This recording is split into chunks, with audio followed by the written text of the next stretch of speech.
to Dustin's Kaleidoscope. I am Dustin, and I am here with Gregory Omar Osborne, who is the founder of the Progressive Theater. Thank you so much for being here, Gregory. Thank you. I'm really happy that you're here because last year was a little hard to get you on the show because of cancellations and weather and things like that. So I'm so happy you're here. But let's get right into it. I know that you have produced a lot of theater here in Maplewood and South Orange, but I want to go back a little bit before that and discover how you got interested in theater and music and things like that. So, tell us about yourself. All right. Even though I live in Maplewood, New Jersey, I am a New Yorker. Okay. I was born and raised in New York. I went to a private school called God's Battalion of Prayer, and that's where really I was introduced to the technicality of music. But when it comes to performance, I was introduced to that through ways of my mom, Esme David, who works for Cameron McIntosh, a big Broadway producer. You've probably seen his shows, which was, he produced Mary Poppins, Les Mis, Phantom of the Opera, Miss Saigon, and the list goes on. So I got introduced to theater through him and through my mom. And the first time that I ever said, I want to do that, was when I went to the West End and I got to see Oliver. Wow. And I saw little boys that looked just like me, that were my age, that was making a paycheck. And I said, I want to do that. And ever since then, there was nothing stopping me, to be honest. Wow. We moved here after 9/11. And prior to 9/11, I went to public school from 6th to 7th grade. Okay. And I had 2 years of no music. Oh. I had 2 years of no acting, no playing the piano. Even though we had a piano in our house, we would play. Right. But there was none of that in the school system. Okay. So when we moved here after 9/11, I found every opportunity, and I took it. That sounds I definitely wonderful. did. Yeah. So what was it about the play Oliver that, I know you said you saw little boys who were your age who looked like you, but what was it about that particular play that really, grabbed you and made you want to do this as a career? There was a lot that made me want to do this in that show. First of all, yes, it's the kids, because I was their peer, they didn't know me, but I was the same age as them and knew that I had what it takes to do that. Okay. I was like, I can do that. I really can. But then I remember watching the show, and there was this one dancer. They had a raked stage, which is on a little slope. Okay. Where upstage, back of the stage is higher than the front. Okay. And there was one dancer. He probably must have been 6'3". Oh, wow. But to me, well, to the audience, he looked 6'3", but who knows? He probably was 5 foot. But he looked like he was towering over everyone. And I was captivated by his height and his length and the way he danced on stage, that I was like, tall boys can do it too. Oh, okay. So everything inspired me about that show, but it really wasn't particularly anything that really happened on stage. It was just seeing those kids and knowing that, hey, I'm this kid from Brooklyn, New York. I can do that as well. Right. Yeah. And so you see the play, and when you get home, what do you say? Like, Mom, this is what I want to do. I'm like, Mom, I really, really, really, really, really, really, really want to do this. And that kind of even though my mom works in theater, she never really paid attention to that. Really. Right. She's Caribbean, so there's that. But she was very supportive. When we got to Maplewood, New Jersey, I was dancing at my locker, and like we all do, right? Just dancing. And this kid named Xander came up to me, and he was like, my mom's the choreographer, da da da. Oh, really? And before I knew it, I'm dancing in New York. Oh, with no him way. and another guy named Andre. I'm dancing in New York in a professional show Wow. for the Lydia Johnson Dance Company, Wow. or Lydia Johnson Dance Theater. I can't remember the name, but she's a local choreographer. Wow. Yeah, Yeah. I definitely have heard of that. So company. that was my first.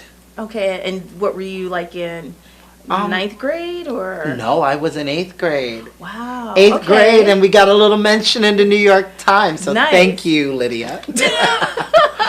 And that's what started it all. Mhm. And so when you moved to Maplewood, someone saw you dancing. You were invited to be part of this production with Yeah. this theater company. And then what did you do from then on? Did you just start? There was a teacher. Her name is LaShonda Cheney. Okay. She actually owns a business on Springfield Avenue called the La Cheney Dance Academy, and that was my first dance school. Like, when I say the first dance school ever, where I learned about first position, second position. Okay. She was my first dance teacher. So it's in like 8th fame. grade. Like yeah. okay. All Yeah, right. she was my first dance teacher. We're still in contact. I taught at her school.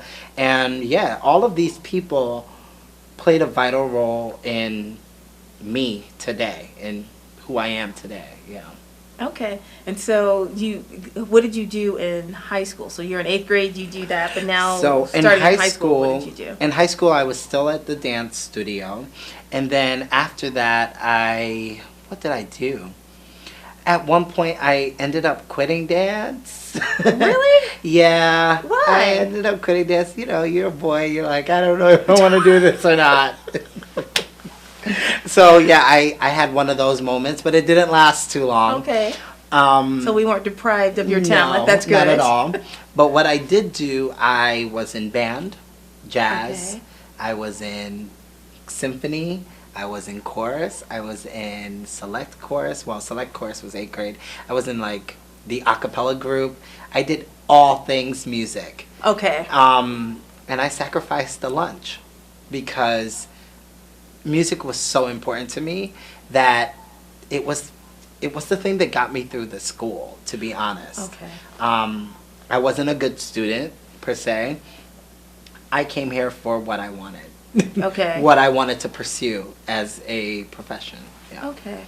And so you were in, what instruments did you play in all of these different courses and bands? I played bass, upright bass.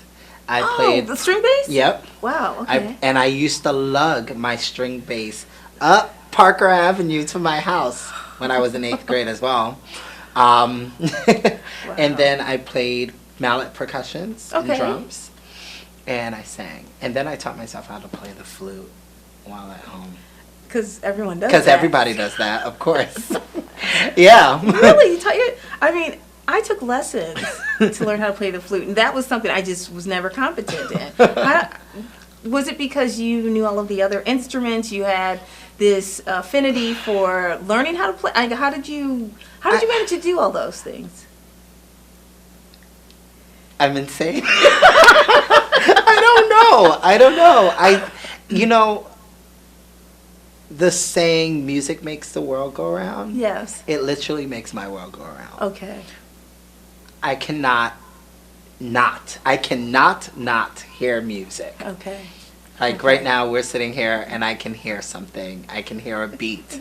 I can dance to this white noise, you know, Okay. honestly.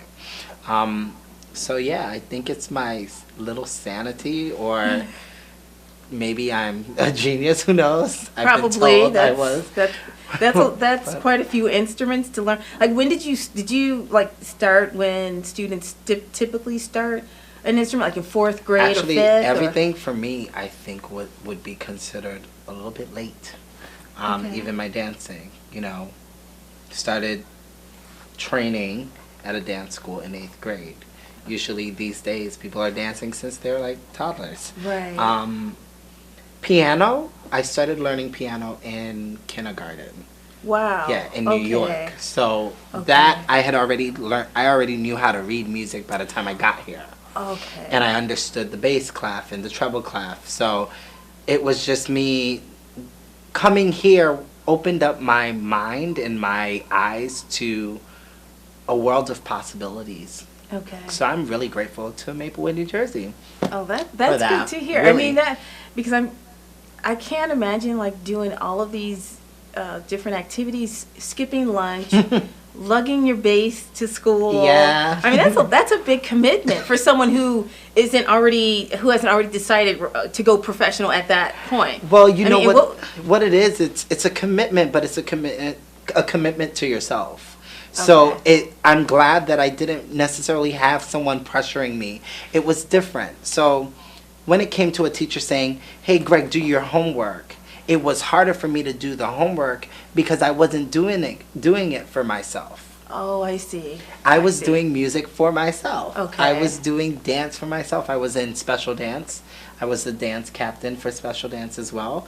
Now, what is special dance? It's the modern dance company here in Columbia High School, Okay. headed by Candace Pointe-de-Jour. Okay. So I did that 3 years. I ended up being captain in senior year. I was in marching band, and first I started playing mallet percussion, and because I had that just zeal and passion for movement, I ended up being in the color guard. Wow. Yeah. So I honestly did it all. It sounds like it. You did it all and some. And some. And so how did that impact your social life? Like, did it make it better because you had all of your friends who were like, these are the people who are in the music friends, the dance friends?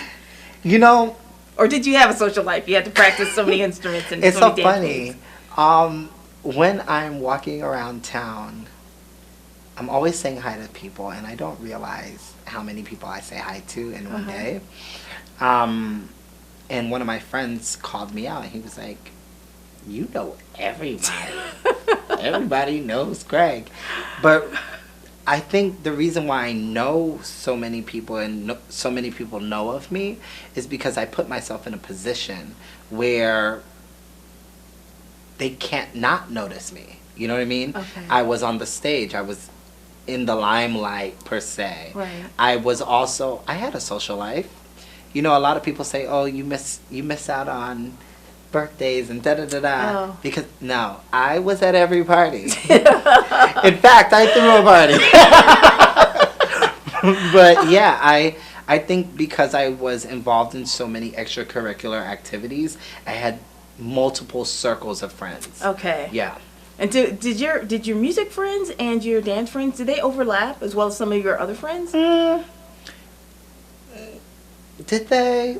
So, yeah, I had some music friends that were theater friends, but I'm not sure if they overlapped. Yeah. But not like overlap, like perfectly eclipsed. Right. It was kind of like, A you little know, bit. like Okay. that. I get it. Yeah, the Chanel sign. Yes. Oh, now, That's how they overlap. Got Chanel. it. Well, that sounds fun. We're gonna take a break, but when we come back, I want you to tell us more about your professional career now. 'Cause Yeah. that's how I first met you, was when you were talking about some of the events that were coming up at your progressive theater company. Yeah. So we're gonna come right back, and this is Dustin's Kaleidoscope, and we will see you in a moment.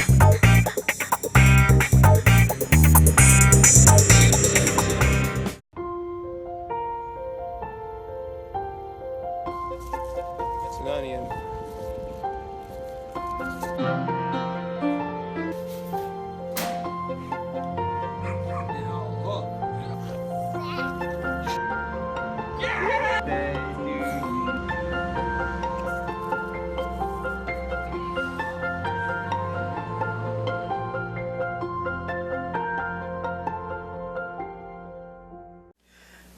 Hi, and welcome back to Dustin's Kaleidoscope. I am Dustin, and I am here with Gregory Omar Osborne, who is the founder of the Progressive Theater Company. Now, am I correct in saying it's a company? Well, Or is it Progressive? I like to call it the Progressive Theater Corporation. Progressive Theater Yeah. Corporation. Yeah. Okay. Because we're not just about theater, per Okay. se, you know. I have a mission. The mission is to tell captivating stories that empower people of color and women. We call that group the misrepresented. Okay. Often misrepresented. And we also want to wow our audiences by focusing on being the change we want to see in theater arts. That's awesome. Yeah. So when did you start the theater corporation, the Progressive Theater Corporation? We were founded in November 13th of last year, but I like to say that I started Progressive Theater in June of 2018. I think that was 2018. Okay. That was my first production. I did Five Guys Named Mo. Okay. And it was a time when I stopped. I took a break from acting. I took a break from dancing professionally.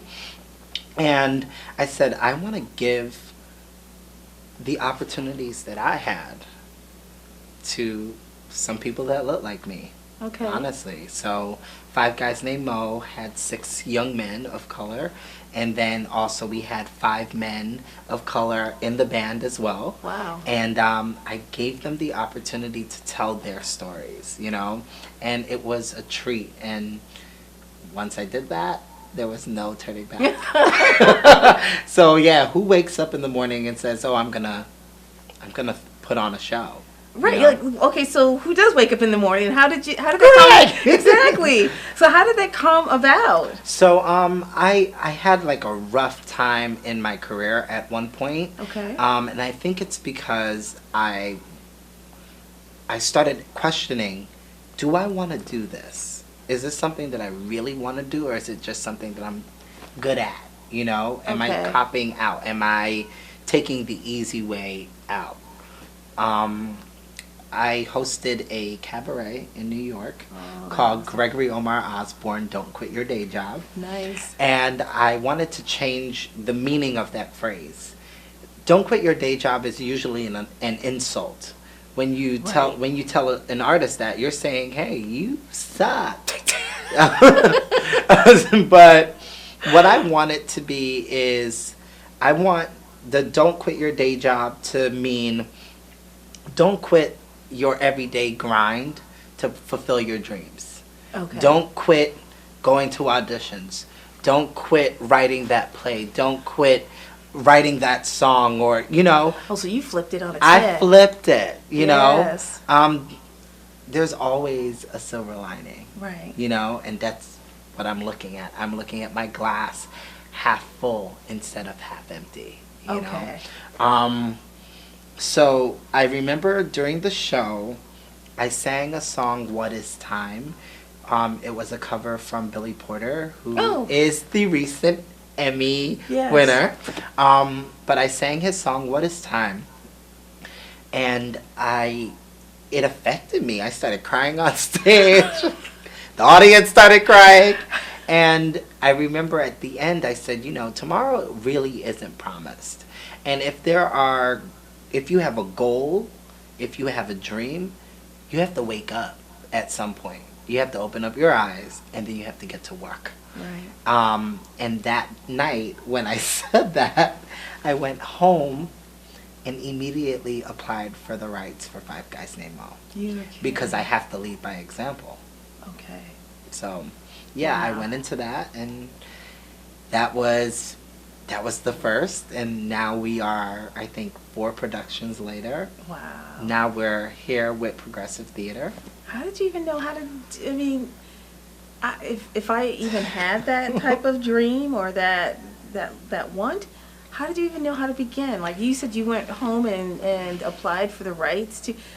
How did you? Is it because you were like your mom was in the theater and you sort of knew the process? Yeah, or? I knew the process for several different reasons. When I was, I have to stop saying when I was. I'm just taking a little hiatus and being a producer. But really, when I was professionally acting, I wasn't just an actor. Okay. I was a student. Okay. So I learned about the lights. I learned about the set design, and I constantly ask questions. Okay. You know? So there are some things that I don't know, and when I don't know it, I tell people, I don't know what I'm doing. And I'm not the know-it-all when it comes to producing. I'm still figuring things out. And I always let my cast members and my co-workers know we're going to get through this together. Okay. And if you got something to tell me, please let me know. Right. Because I'm a sponge still. Okay. I'm a sponge. Okay. So you said you're about into your 5th production. Mm-hmm. And so how did you decide on which productions to do? So everything has to come back to the mission statement. Okay. I want to empower people of color and women. Okay. So in February we did the Bubbly Black Girl Sheds Her Chameleon Skin by Kirsten Childs, and I collaborated with the Coalition on Race, Okay. Nancy Gagner and Audrey Rowe. Okay. They helped me with that, and really we did that show. And we got recognized by Kerry Washington. Are you serious? Yes. That is awesome. I'm going to have to send you that clip to put in. Please. Yeah, please. we read this letter that she handwritten. Wow. And she signed on her stationery. And we read it to the cast of Bubbly, and their jaws dropped. And ever so often, I will go on my Instagram and replay that video because it was a confirmation and a stamp that said, you know what, you're doing what you're supposed to be doing. Yeah, so. And that validation is always nice because, like you said, you may not always feel like you're going in the right direction, but to receive something like that strengthens your inner, whatever you had inside of you. It's just like you said, it's a validation. So that's pretty cool. I don't regret it. I have a lot of friends that are like, do you miss the stage? Yeah, I miss the stage. Of course I miss the stage. But when I get to see a young woman or a young man take the opportunity that I am able to give them and run with it, that must be so rewarding. It is. It is. And I don't need anybody to thank me because I'm like, damn, yes, I did that. It's like you're looking right at that person and you can see and exactly. I'm like, wow, that's not, it's not me on stage, but there's a reflection of me on stage because I was able to give. You were able to provide that opportunity for those people. Yeah, so talking about providing. Yes. Yes. In November, we are going to be fundraising. Yes, your annual. So can you tell us about your giving? Because I know that you're coming up on quite a few different events that is part of a bigger, like a grand part of giving. So could you tell us about that? One thing that I know, the tough part about producing is money. Okay. Period. And also getting a following. We're in a town called Maplewood, New Jersey, with over 5 different theaters. I know there are that many. There's a lot, girl. Wow. But I like to say that I'm doing something different. Okay. My theater company is not a community theater at all. Okay. Yes, we aim to help the community, but we're not a community theater. Everybody on that stage gets paid. Okay. Everyone. So we're going to be doing this fundraiser called the Black and Blue Fundraiser. Okay. And it's inspired by the 1989 Broadway musical review Black and Blue. Okay. It hasn't been done since 1991. Wow. We haven't heard the orchestration since 1991.